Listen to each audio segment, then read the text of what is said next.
when when a Catholic or somebody attends a Protestant service, Orthodox service, bows their head in prayers with them, does everything that they do.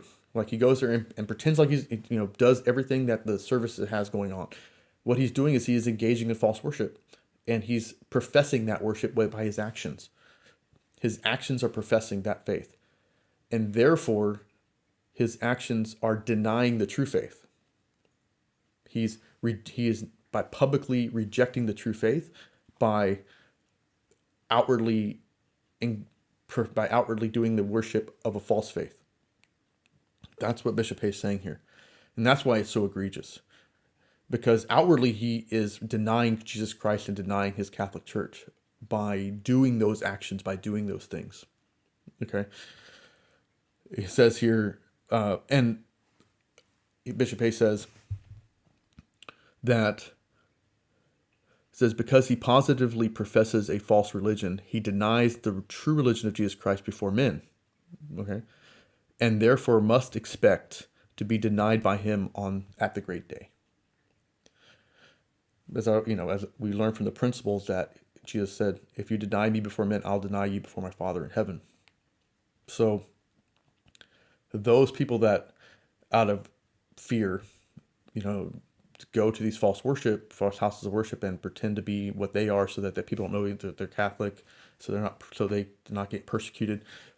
They are publicly denying Jesus Christ and publicly denying his Catholic Church before men by being there before men and doing it. So what that should tell us is that anyone who would engage in public acts of worship with false religions is a public denier of Jesus Christ and a public denier of his gospel, a public denier of the Catholic Church. That's how we can know. Okay, that's how we can know that these bishops and these popes are not Catholic. That's how we can know it. They publicly deny the Catholic religion. They deny the truth that there's no salvation outside the Catholic Church because they profess and encourage and participate and promote all these false religions. Publicly they do so. And they don't do so because they're pressured to do it. They do so because they want to. Okay? They do so because they don't believe the Catholic faith. And that's what we see here. I mean, that's the reality of what's happening with these people. They are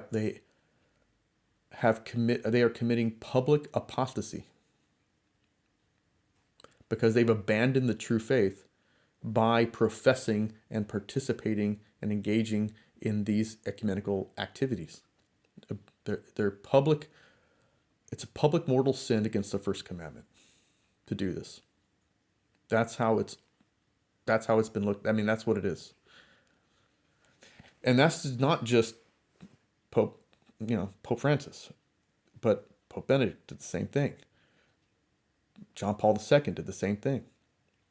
They all have engaged in these communication in false religions by publicly doing the actions and engaging in those worships. All of them. They've all done it. They've all denied the Catholic Church before men by doing these things. So we have to wake up and see what's going on here. Okay? We have to realize what's happening.